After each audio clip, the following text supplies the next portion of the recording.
Boa noite a todos.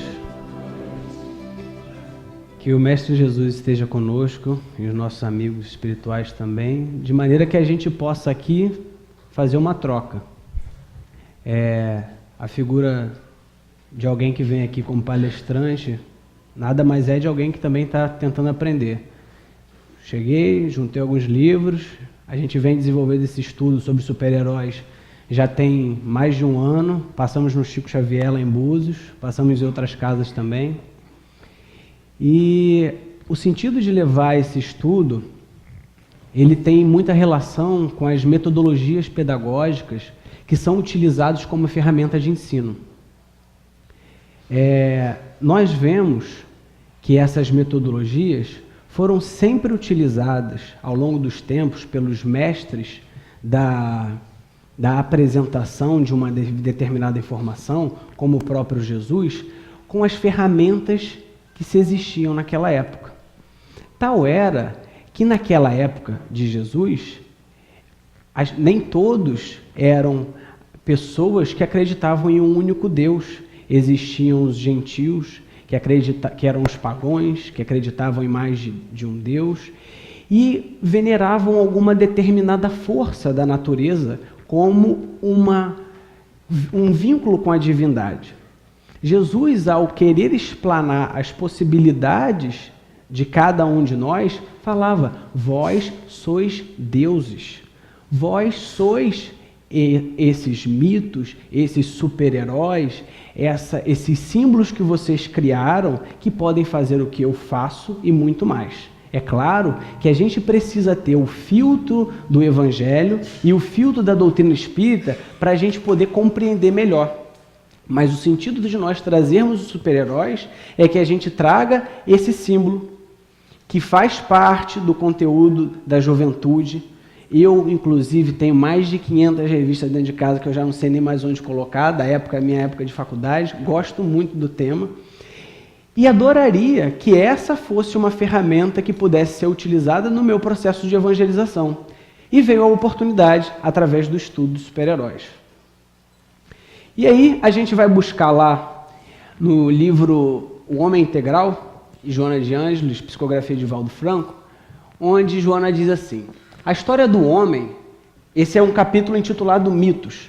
A história do homem é a consequência dos mitos e crendices que ele elaborou para a sobrevivência, para o seu pensamento ético.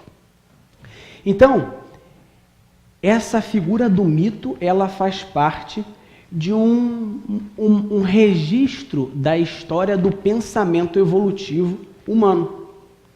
Tal é que quando a gente chega e vai ver as figuras de pinturas rupestres, onde os homens de Neandertais e os iniciados Homo sapiens faziam, registrando a sua caça, aquele caçador, ele era tomado como referência de sucesso na caça, quando os caçadores novamente tinham que ir às florestas, aos meios, para poder caçar, antropologicamente falando. Quando a gente vai também se aproximar do registro cultural da história humana, nós também iremos ver isso acontecendo. E aonde a gente vai ver isso? Na mitologia.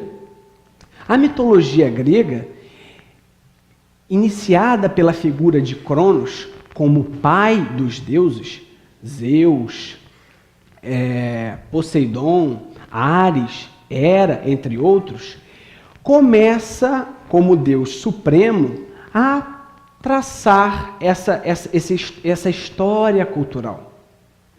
Dentro desse contexto, vamos ver Cronos devorando seus próprios filhos. Começa a devorar um a um. Até que sobra Zeus. Zeus chega com a sua mãe e ajeita uma forma deles conseguirem derrotar Cronos. Eles derrotam Cronos, prendem Cronos no Tártaro junto com os titãs, e ele se torna o grande deus do Olimpo, tornando ele Deus Supremo que controlava todos os outros deuses. Ares, Poseidon, Hera, entre outros. Aí temos o primeiro registro cultural direto com uma figura mitológica, com uma figura da mitologia, com uma figura fantasiosa sendo criada. Mas também vamos ver que isso estão nos livros sagrados da Índia. O Bhagavad Gita, quando escrito, vai narrar a figura de Arjuna como um poderoso guerreiro com o seu arco, com um poder enorme, e que a sua flecha tinha o poder de devastar os exércitos, etc. e tal. É claro que não nesse sentido, mas dava a ele uma referência como um guerreiro que você se imaginava como referência. Eu tinha uma fotinho para mostrar aqui, gente. Ó. Esse daqui é uma foto de um jogo chamado Age of Mythology. É um jogo que eu joguei muito, só aprendi questão de mitologia. Amor eu não aprendi muito aqui não. Mas aí também existem os deuses nórdicos. Os deuses nórdicos, eles estão relacionados... deixa eu só lembrar aqui o nome... as religiões, as crenças, as culturas pré-cristãs dos povos escandinavos, incluindo ainda a Islândia dentro desse contexto. Quem vai herdar para a cultura tudo isso são os vikings, e vão tornar tudo isso muito famoso. Aí tem lá a figura de Odin, a figura de Thor, também do povo egípcio, com os seus deuses, as suas figurações. Mas, entretanto... eu tinha esquecido disso. O que vem a ser os heróis? Os heróis, o primeiro registro dessa palavra está associado na mitologia grega aos filhos dos deuses com os homens, que eram semideuses dito heróis. O mais conhecido que a gente tem como referência é o Hércules. Mas, qual é a origem dessas figuras heróicas?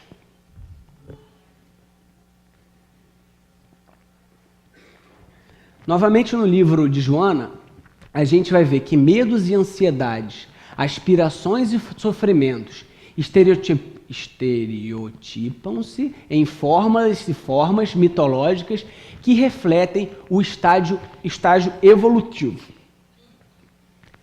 Vamos fazer um destaque para medos e ansiedades, aspirações e sofrimentos. O medo, ele é uma emoção que vai atacar diretamente o nosso orgulho, por isso que ele incomoda muito. Naquela época, imaginando ainda um homem de Neandertal, que já tinha os seus sentimentos, as suas emoções, a gente vai ver que se ele começava, uma visão antropológica, a montar a sua família, e próximo ali existia uma floresta, as suas crias não poderiam adentrar na floresta densa, por quê? Por medo de alguns animais que ali estavam e botavam em risco a sobrevivência da sua prole. Então, essa figura do medo começa a dizer para o homem que ele tem alguém que é mais forte do que ele e que põe em risco o que ele compreende como vida. Então, ele cria uma ansiedade de resolver essa questão. Ele aspira resolver esse problema de alguma forma. Tenta com meio de armas, tenta com medo de alguns utensílios e ferramentas que ele começou a desenvolver para poder acabar com esse medo. Terminar com essa ansiedade e que sua aspiração seja concreta nesse processo. Só que ele consegue? Não, o medo ainda faz parte da nossa sociedade. Então ele sofre. Tinha até uma setinha que eu cheguei, fiz um joguinho de setinha, mas não adiantou muito. Então, nesse processo, Joana vai colocar que formas e formas mitológicas refletem esse estágio evolutivo. Que seriam essas fórmulas? Quem já viu aí os ursinhos Gummies? Porção de pilim-pim-pim. O ursinho ficava mais forte, o ursinho pulava e ainda jogava um raiozinho pela barriga. E conseguia ganhar do malvado. Existiam poções que tornavam também os seres mais fortes. Existiam poções que faziam com que eles tivessem a vida eterna. E a mitologia começa a contar uma série desses fatores. Se Se a gente puder fazer um paralelo com o nosso tempo atual, a gente vai ver que no passado, essas fórmulas mitológicas, elas eram criadas por uma mente que ia lá imaginando uma série de possibilidades para conseguir resolver esse ciclo aqui, de medos, ansiedades, aspirações e sofrimentos, e iria fracassar, porque aquela fantasia não iria conseguir resolver esses problemas. Eu não vou falar sobre as fórmulas, eu vou falar sobre as formas, mas eu vou deixar uma pergunta para as fórmulas. Hoje a gente cria uma série de coisas também para poder acabar com esse ciclo. Muros altos, cercas elétricas, armas. Será que tudo aí funciona para romper esse ciclo de medos, ansiedades, aspirações e sofrimento? Então vem as formas. E aonde estariam associadas essas fórmulas? Em que a gente poderia falar sobre essas formas? Que a mente vai criando, sonhando. Avenida Brasil, sexta-feira, 5 horas da tarde. A linguagem mais comum do tempo são as buzinas. A brisa mais famosa que você tem é o dióxido de carbono que você vai respirando. Um companheiro vira um rádiozinho. Engarrafamento interminável. Eu tenho que chegar em Araruama até às 8. Jesus, o que eu faço? E ali naquele carro, eu tenho certeza que eu não sou o único, a gente começa a pensar. A mente vai vagando, a gente vai se apercebendo de outras coisas, etc. Até que a gente se vê, mas se eu pudesse voar daqui, eu largava esse carro aqui mesmo e ia embora. Não queria nem mais carro, para que eu quero carro se eu vou? Não queria mais nada, vou por aí voando. Aí a gente lembra também daqueles nossos momentos que, por uma artícia ou outra, que eu quase não fiz, a gente vai lá e quebra uma perna, machuca um dedo, machuca a coluna, e aí a gente tem que recorrer a tratamento e não poderia fazer aquilo que a gente gostaria de fazer. Continuar as nossas atividades físicas, continuar o nosso trabalho que a gente queria fazer, o nosso projeto que queria fazer. Fomos pegados por uma doença que a gente não esperava. E aí a gente começa a sonhar, mas se eu tivesse toda a resistência do mundo, um corpo assim, que nada pudesse afetar nenhuma doença, eu pudesse cair de uma altura e não me esborrachar no chão, eu conseguisse manter essa estrutura do corpo física conservada direitinha, seria tão bom, eu iria parar de sofrer por essas coisas. E aí a gente vai sonhando com outras coisas. Rio 40 graus, aquele calor que não passa um vento. Tudo que a gente imagina, sai da frente para bater uma brisazinha mais gelada. E a gente sabe que essa brisazinha gelada não vem. Quando vem é mais quente do que o calor que a gente está sentindo. E aí tudo que a gente quer é a famosa brisazinha gelada. Quando não foram pelas fórmulas do ar-condicionado, a gente sonha que essa brisa está chegando até a gente. A gente imagina, se eu controlasse o tempo, ia dar uma chuvinha aqui hoje. Ia dar uma refrescada nesse ambiente. A gente também sonha em possibilidades de habilidades extremas quando a gente se vê, por exemplo, num assalto. Foi assaltado, o cara apontou a arma. A gente sai dali tão carregado, invadido na nossa privacidade, porque levaram aquilo que nos pertencia, que a gente conseguiu comprar com o suor do nosso trabalho, coisa e tal, o nosso celularzinho, um iPhone novo que ganhou, alguém, S-Rebels, e aí a pessoa fica profundamente incomodada com aquilo porque se sente vendido na sua privacidade. Imagina, sai dali imaginando, se eu tivesse a habilidade de ser rápido e desarmar aquela pessoa na hora, se eu tivesse uma habilidade diferente, e sonha que poderia ter uma faculdade além daquela que é possível que ela esteja naquele momento. São pensamentos como esses que vão passando pela nossa cabeça que nos mantém essa fantasia sobre possibilidades de exercício no mundo real, que fez com que alguns homens se juntassem para criar os heróis. Porque eles começaram a ver que outras pessoas pensavam da mesma forma. E aí eles viam que poderiam começar a ser desenvolvidas algumas histórias a partir daquilo, e aquilo ali poderia gerar capital. Era uma coisa que eles gostavam muito, eles acreditavam profundamente em estar vinculado com aquela vida, com aquela forma de vida. E aí eles criam situações que, teoricamente, poderiam explicar a existência de não mais um herói, como um semideus, como era Hércules, filho de um deus com uma mulher, com uma humana. Ele começa a pegar uma outra figura. São os superpoderes, são os super-heróis, pessoas que têm super habilidades, superpoderes. E aí, eles vão tentar, como eu disse, criar alguns argumentos para justificar o aparecimento dessa galera aí. E me chama muita atenção a história de um rapaz que, de repente, ele chega lá no laboratório com a sua câmera fotográfica, perseguindo o amor do seu sonho, o amor platônico que ele tinha. E ele chega lá naquele laboratório de genética, quando ele vai tirar uma foto, ele sente uma picada de uma aranha, daquelas que tinham sido geneticamente modificadas por aquelas experiências. Aquelas aranhas injetam nele um novo conteúdo genético, ele sai dali magro, utilizando óculos, feinho que doía, e chega em casa e vai dormir com uma febrezinha de leve. Aí a gente vai lembrar de quantas pessoas, quanto tempo que passa na academia para ficar um pouquinho mais forte, quanto tempo que se gasta no oftalmologista para poder enxergar um pouquinho melhor, quanto tempo que você precisa treinar determinados esportes para aumentar o seu reflexo. Ele acordou um Homem-Aranha. Estava lá. Acordou. Reflexos felinos.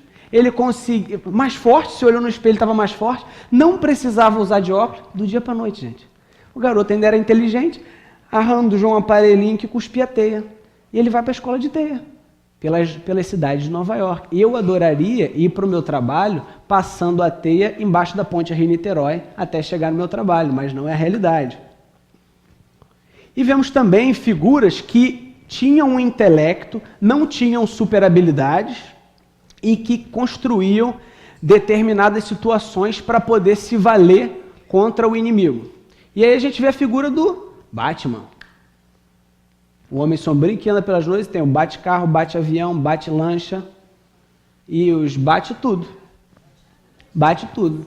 Todas as coisas que você imaginar que ele poderia fazer, ele cria um argumento, bota o bate na frente e aquilo ali está funcionando.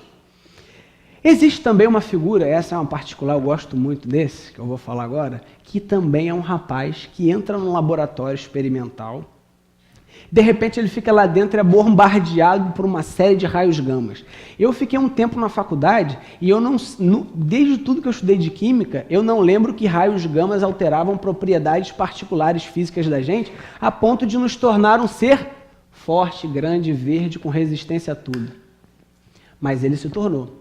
Essa é a figura do Hulk. Assim é a explicação da construção do Hulk.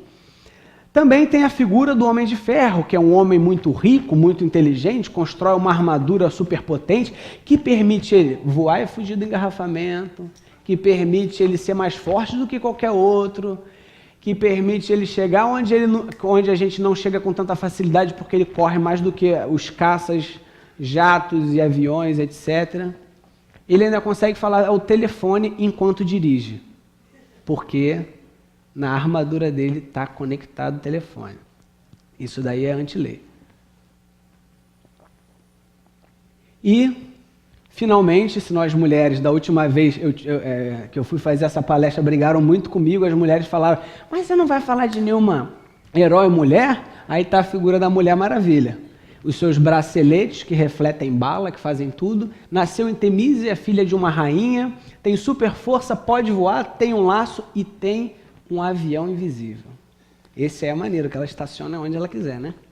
Mas aí a gente pergunta, beleza, são os super-heróis, show de bola. Mas e aí? O que representa essa criação? A gente vai ver, estudando as obras, principalmente essa que nos referimos agora, no capítulo Mitos, que o ser humano, como a gente falou lá no início, tudo que ele cria, os mitos e fórmulas e formas, estão todos associados e acompanham um processo evolutivo do homem, do seu pensamento e da sua ética. Então, ele nunca iria conseguir criar algo que ele não consegue plasmar com o seu pensamento, com as suas emoções. Esse, inclusive, é um argumento que Augusto Cury coloca como prova para ele da existência de Jesus. Porque ele não acreditava em Jesus. Ele era ateu, Augusto Cury. E ele fala no início do seu livro Mestre dos Mestres, do volume 1, que ele era um ateu convicto porque ele compreendia porque ele era ateu. Ele sabia o porquê. Não era ateu porque ele simplesmente se revoltou contra Deus. Ele achava que não existia possibilidade. Até que ele era um estudioso da inteligência e foi estudar a inteligência de Jesus. E ele viu que não existia possibilidade de nenhum homem ter criado valores que fogem tanto ao comportamento do homem. Até hoje. Inclusive hoje, muitos filósofos se referem a Jesus, mesmo não sendo cristãos, como uma referência. A minha mãe, ela é juíza do trabalho. E ela há pouco tempo estava chegando, filho, eu fui para fazer um curso lá no tribunal e foi interessante porque eu cheguei lá e era um curso de filosofia. Eles falaram de Jesus do início ao fim. Por mais que alguns dos filósofos não fossem cristãos, falaram que Jesus era a maior referência de vivência do amor, que não existe nenhuma referência maior do que ele na história. E os filósofos estão começando a estudar Jesus mais aprofundado nas suas universidades. E aí veio minha mãe e eu, desde lá do Rio até aqui, falando sobre filosofia. Muito empolgados, e a mesma coisa sobre essa criação do personagem vem aqui. O homem não poderia ter criado algo que fugisse tanto à sua realidade. Então, esses heróis vivem conflitos. E aí, vou até a bibliografia dos heróis para poder vos informar um pouquinho. O Homem-Aranha é um homem assolado pela lembrança da morte do tio Ben. Quem lembra do tio Ben? O tio Ben foi assassinado por um cara que ele poderia ter evitado que assaltasse a loja. Mas ele disse, isso não é problema meu. E aí aquela realidade o acompanha, como um reflexo do autor, ao criar o próprio personagem, na necessidade de ver aquele homem vivenciando conflitos, para que aquilo fosse próximo da realidade dele.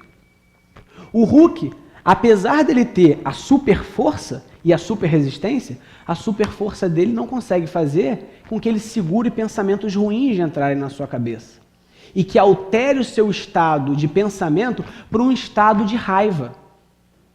E ele não consegue fazer, mesmo com a sua super resistência, fazer com que os raios dessa raiva entrem nele.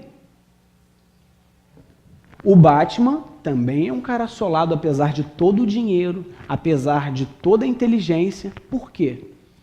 Porque ele teve seus pais assassinados na sua frente quando ele era criança e nunca conseguiu esquecer disso. Na verdade, ele começa a combater o crime numa proposta de remediação do crime bem vingativa.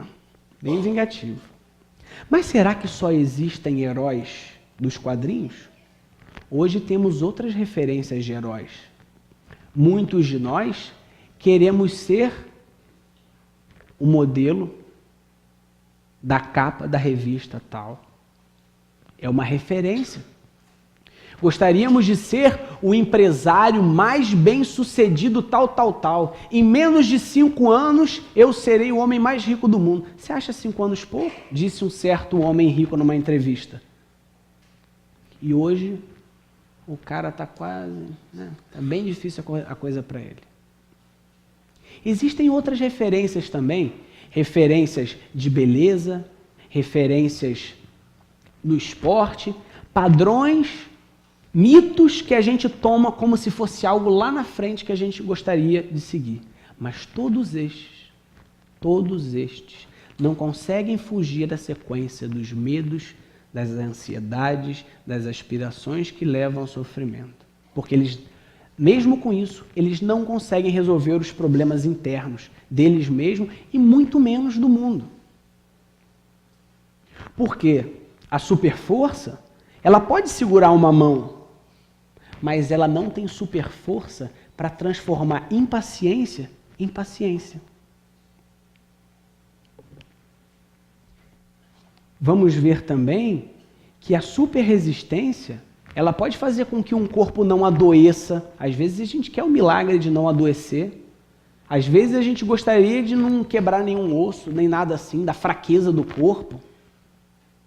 Mas e os benefícios que isso poderia me trazer? Eu perderia. Não poderia me transformar, ficar o tempo que eu fico sobre efeito daquela doença, sobre efeito daquele machucado, de pensar, de refletir sobre a minha própria vida, sobre a proposta que eu sigo, sobre onde eu estou, para onde eu vou, onde eu gostaria de ir. Voar poderia me levar do trânsito, sim, mas também me livraria da possibilidade de pensar no bem comum, social. O que eu poderia fazer para eu e o meu próximo que também está aflito ali, que também está aflito aqui, que também está aflito aqui, que também está aflito aqui, que nós possamos nos locomover com mais facilidade nas cidades hoje. Todos esses aspectos, a gente vai perceber que existe uma particularidade muito importante que deve ser analisada nessa questão dos super-heróis. Quem somos nós? Quem somos nós aqui nessa figura? Quem está deitado ou quem está em pé?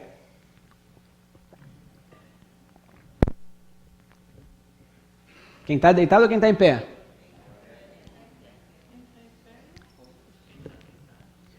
Beleza, excelente. Quem está deitado é o nosso corpo.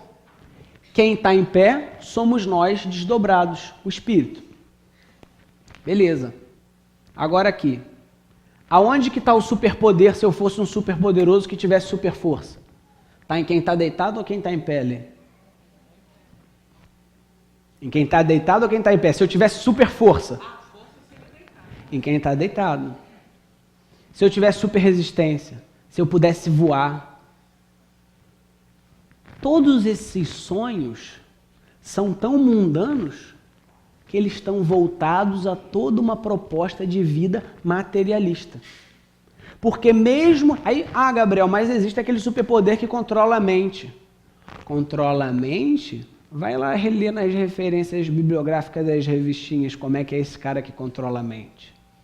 Ele não se livra da perturbação. A mente que ele controla é conforme o outro pensa. Ele não transforma ódio em bondade. Então, essas propriedades dos heróis estão vinculadas ao corpo material. Então, a nossa proposta para vida não pode ser referente ao corpo, porque o corpo não é vida. Vida é quem? É o espírito. Se nós somos espíritos, precisamos encontrar superpoderes referentes ao espírito e não o corpo que é matéria. Beleza? Só que aí qual é uma grande questão que Joana de Ângeles coloca nesse livro? Tudo é uma questão de valores. Precisamos rever os nossos valores. Porque dentro desses valores, a nossa proposta de análise do homem, associada aos superpoderes, é o principal, e o do espírito é pequenininho. A gente vê o espírito pequenininho, os valores do espírito estão jogados a um segundo plano, contra os valores efêmeros estão vinculados ao primeiro plano. Eu opto muito mais por prazeres relacionados ao corpo do que prazeres relacionados ao espírito. O álcool, o tabaco, a vaidade que me faz querer ter um corpo escultural, o dinheiro que vai me fazer ter um poder que eu pudesse fazer o que eu quisesse e para onde eu quisesse. Não são valores relacionados ao espírito. Então, para a gente entender isso, a gente precisa fazer uma, que Jonas de Anjos fala, inversão de valores. Jogar para segundo plano o material a ponto do material ser somente o necessário para a sobrevivência do corpo. E levarmos a primeiro plano das nossas vidas a busca dos tesouros, que o ladrão não pode roubar e nem a traça pode corroer, dizia Jesus. Essas são os superpoderes vinculados ao espírito. Agora eu preciso lembrar qual é o próximo slide. Mas eu não lembro. Mas não tem problema. Dentro desse contexto, onde a referência é o espírito e não é o corpo, vou começar umas historiazinhas. Uma mulher miudinha, tamanho da minha mãe, 1,50 m. Se ela estiver vendo isso. Andava pelas ruas, dividia o seu tempo entre as aulas que ministrava de inglês e o seu tempo dedicado à religião. Em um dado momento, ela que já via se questionando muito sobre uma série de coisas, ela vê um homem em carne viva, feridas pelo corpo. E ela começou a notar como que aquelas pessoas passavam e olhavam para aquele homem. Era como se ele não estivesse ali. O fato dele estar ali se tornou tão banal que pareceu normal. E ela vai até aquele homem. Ela pega aquele homem, leva aquele homem para uma residência e começa a tratar daquele homem. Aquele é o primeiro. E chega o segundo, o terceiro, o quarto, o quinto, o sexto, o sétimo, o oitavo.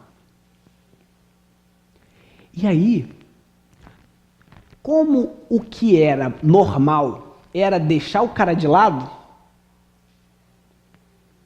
o pessoal que começou a ver ela carregando o cara para dentro da casa para tratar, falou que o que ela estava fazendo era uma anormalidade.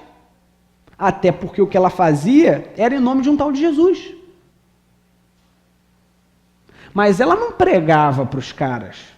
Não queria convencer eles que eles tinham que seguir a Jesus. Só cuidava, exatamente, só cuidava. E ela tratava. Um belo dia, esses revoltados organizaram uma grande assembleia de revoltados para acabar com o trabalho daquela mulher. E foi todo mundo, na linguagem de hoje, em bonde, para poder acabar com o trabalho daquela mulher. Tinha um líder. Esse líder é o primeiro a bater com as pernas a porta, que era aberta, e entrar para falar com aquela mulher diretamente, para que os demais pudessem entrar depois e fechar com o trabalho. Quando o homem chega, a baixinha está colocando a mão na ferida de um leproso. E ela colocava a mão e tratava com os remédios necessários. Em geral, era água, um baldezinho do lado com um paninho. O cara, ele olha, ele começa a rever os seus conceitos. Ele começa a ver que ninguém que ele conhecia poderia fazer aquilo com ele, teria coragem de fazer aquilo com ele, se ele estivesse naquela situação. Nem os pais dele. Nem os parentes dele. Provavelmente, ele seria, como todos aqueles outros foram, esquecidos pela família e deixados para morrer num cantinho. E aí ele sai, vira de costas para ela e sai. Ele chega para aquela multidão lá fora e fala assim: se alguém aqui quiser entrar lá e acabar com o trabalho daquela mulher, que assim o faça. Pois aquela mulher que assim o faça. Mas antes, faça exatamente o que aquela mulher está fazendo. Porque aquela mulher é filha da deusa Misericórdia. Eles acreditavam em mais de um Deus. E Madre Teresa exemplificou, mesmo em nome de um outro credo,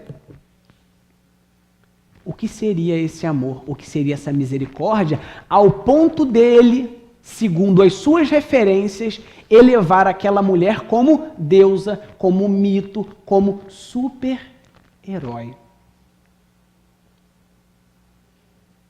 Que superpoder é esse que ela tem? Que superpoder é esse que é dotado o espírito dessa mulher a ponto dessa atividade de abrir mão da própria vida para doar o que ela acharia de vida para o próximo? Ela abre mão das suas coisas, ela abre mão das suas pequenices, simplesmente para que o outro possa levantar e ter uma vida. Ou às vezes nem levantar. Ele vai desencarnar da forma que está, mas vai desencarnar sendo amado, tendo dignidade, sendo amparado. Que superpoder é esse, meus amigos? Que superpoder faz uma enfermeira recém-formada na graduação subir o complexo do Alemão para poder tratar de dependentes químicos e pessoas com problemas mentais? As pessoas com problemas mentais, essa enfermeira me conta com graça na face, dizendo que está levando os amigos para passear no shopping. Pega, dá uma autorização e o seu tempo de lazer, ela vai com as pessoas que pela sociedade seriam taxadas como esquizofrênicos, etc, etc e tal. Com conhecimento básico, ela sabe qual é o limite de tudo, todos eles medicados, ela vai para ir ao cinema com eles, comer pizza, começa a lhe contar sobre a vida, procurar o irmão de um, procurar o parente de outro. Que superpoder é esse? E aí eu achava que esse era o superpoder maior. Aí ela chegou e contou assim: esses dias eu estava lá no trabalho. E lá tem uma mulher a qual eu me afeiçoo muito. Essa mulher, ela é usuária de crack. E sempre a sua casa é depredada pelas pessoas ali em volta porque acha que uma cracuda não deve ter dignidade para morar ali. O cracudo tinha que estar com os cracudos. E aquela mulher tinha a sua casa toda depredada. Aí eu perguntaria, gente, o que a gente vai fazer? Ela não continuou contando a história. Eu falei, gente, o que a gente vai fazer com essa mulher? Vamos levar ela para casa espírita, vamos dar passe, ela está obsediada, vamos fazer o tratamento psicológico, vamos ver o que a gente consegue para ela. Aí, Gabriel, passou a primeira vez, passou a segunda vez, na terceira vez que ela chegou na ONG, chorando por conta de mais uma depredação na sua casa, falando que ela não aguentava mais ter a casa dela quebrada só pelo fato dela ser diferente. Essa menina, pega essa menina pela mão, leva ela num salão de beleza. Mas, gente, vai estimular a vaidade dela. Toma ali corte de cabelo, toma ali banho, maquiagem, fez a unha, perfume, batom, brilho. E ela novamente se olha. Aquela mulher nunca mais utilizou crack. Até então. Que superpoder é esse? Porque isso nos causa um espanto. Me causou um espanto. Falei, como eu nunca faria uma coisa dessa? Eu nunca pensaria em levar uma moça dessa para um salão de beleza. Isso me causou espanto. Só que o espanto ele tem alguns reflexos. Um dos reflexos do espanto, quando você faz diferente, conforme foi com a Madre Teresa, é a revolta. Só que nem todos se revoltam. Alguns admiram. Alguns admiram e ficam quietinhos no seu canto. Outros admiram e se põem em movimento a fazer parecido com aquelas pessoas que tanto admiramos conseguem fazer. Como foi Madre Teresa. Como é essa menina. O Viktor Frankl, ele é um psiquiatra que foi preso em Auschwitz. Na Segunda Guerra Mundial, ele era judeu, e ele foi preso no pior campo de concentração de todos. E ele faz uma análise da figura humana ali, e depois ele cria uma teoria. Uma teoria não, ele cria uma vertente psicológica chamada logoterapia. E o Viktor Frankl, ele analisando aquelas condições humanas lá, ele narra uma questão que eu acho assim, uma das mais sensacionais. Aquele ali, para mim, é um dos super-heróis mais fantásticos, porque os heróis dele estavam junto com ele. Ele era um super-herói e ainda tinha herói para defender ele. Ele conta que quando os americanos entraram em Auschwitz e que eles começam a prender os alemães, os nazistas, tinha uma barraca de judeus que os judeus não saíram.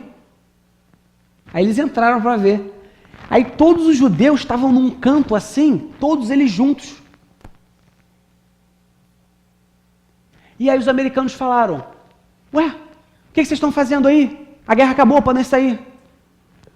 Aqui atrás existe um homem. Ele é nazista, ele é um sargento. Mas este homem gastava todos os seus salários comprando remédio para a gente durante a guerra. Esse homem não vai ser preso por vocês e não vai ser maltratado. E assim o foi. Que superpoder é esse? Porque esse homem, ele poderia perder a vida. Ele escolhe perder a vida para amenizar a dor. Ele escolhe pôr em risco a sua vida para amenizar a dor do seu semelhante.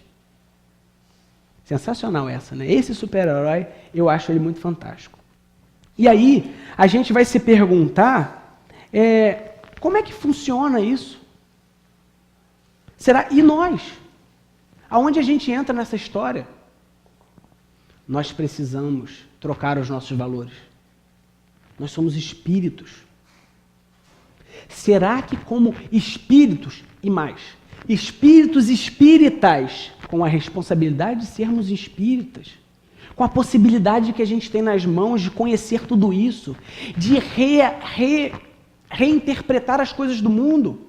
Quando Jesus fala, vós sois deuses, ele reinterpretou os super-heróis daquele homem naquela época.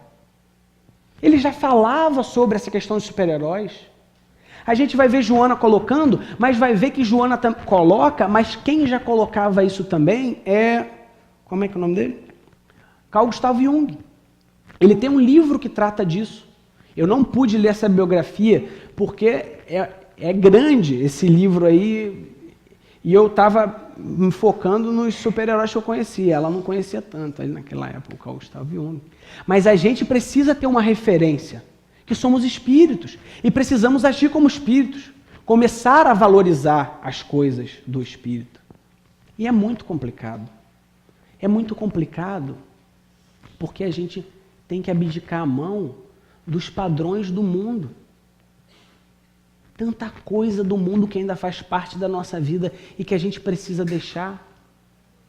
E detalhe maior ainda, tantas crianças hoje crescendo com os padrões de sim e não que já são colocados pelos pais desde o início. E daí vem um outro super-herói, que são os pedagogos, como por exemplo Paulo Freire e Rubem Alves, que vão colocar que a criança, ela deve ser incentivada à liberdade.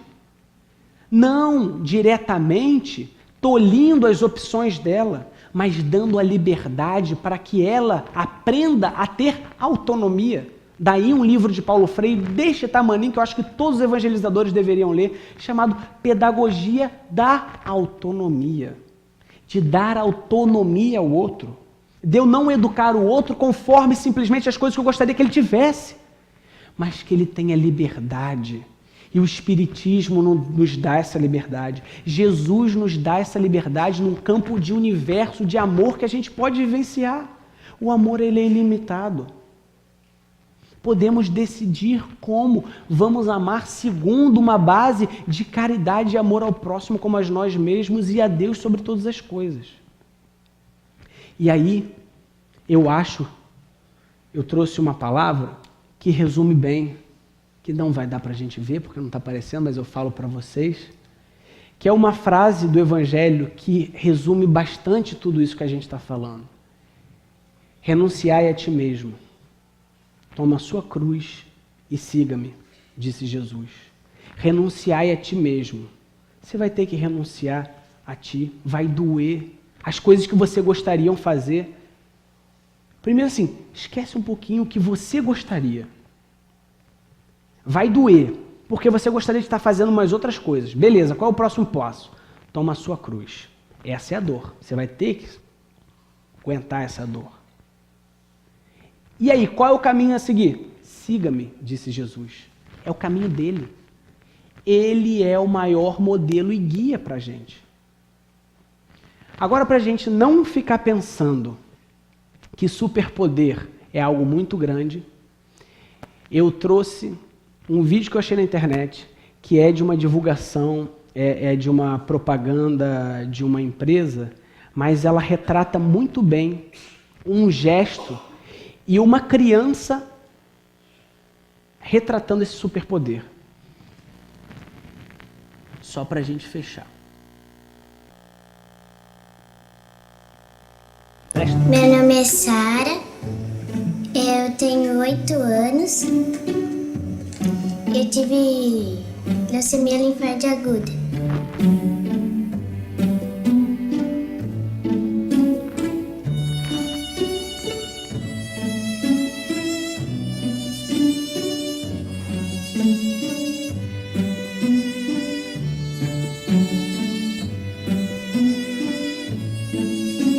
Heróis de mentirinha ficam voando e às vezes eu não acredito nisso.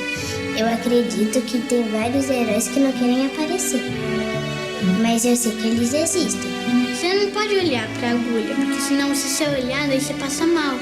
Mas eu falo pra pessoa assim, pra ela tentar, porque ela vai conseguir e vai ajudar as pessoas. Eu queria te agradecer por causa que você tá ajudando a gente e mais outras pessoas que precisam de sangue. Muito obrigado por ter doado sangue pra mim, porque agora eu tô com saúde. Obrigado.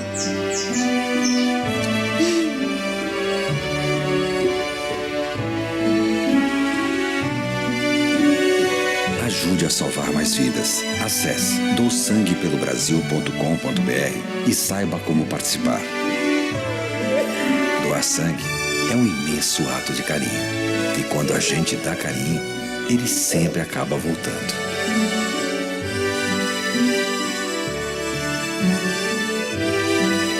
Eu pensava no melhor, por causa que dizem que se pensa no melhor, o melhor acontece, né? Daí eu comecei a pensar no melhor, o melhor chegou.